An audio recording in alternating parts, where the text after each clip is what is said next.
Meghan Markle, la femme du prince Harry et la reine Elisabeth II, morte le 8 septembre dernier, n'étaient pas les meilleurs amis du monde.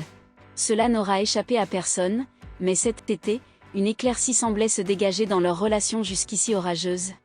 Lorsque la défunte monarque avait proposé à la duchesse de Sussex de venir passer quelques jours avec le prince Harry dans sa résidence estivale à Balmoral en Écosse.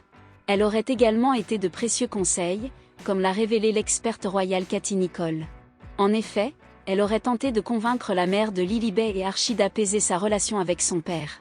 La reine pouvait voir à quel point la situation était préjudiciable entre Meghan et son père et elle en a parlé à Meghan et a essayé de l'encourager à parler à Thomas, a écrit Katie Nicholl dans son prochain livre. D'après cette dernière, Elisabeth II considérait que tout cela avait été assez mal géré avec Thomas Markle et que si cela avait été fait différemment, cela se serait mieux passé. Pour rappel, le père, aujourd'hui âgé de 78 ans, était censé accompagner Meghan Markle à l'hôtel à la chapelle Saint-Georges de Windsor, lors de son union avec le prince Harry en mai 2018.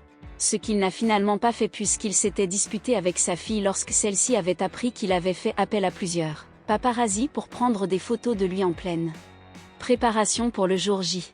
Il avait initialement justifié son absence par un état de santé fragile, qui l'avait poussé à subir une opération du cœur.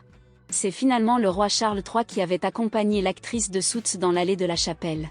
Mais ce n'est qu'une dispute parmi tant d'autres puisqu'elle a également accusé son père d'avoir divulgué à la presse une lettre privée qu'elle avait écrite après son mariage.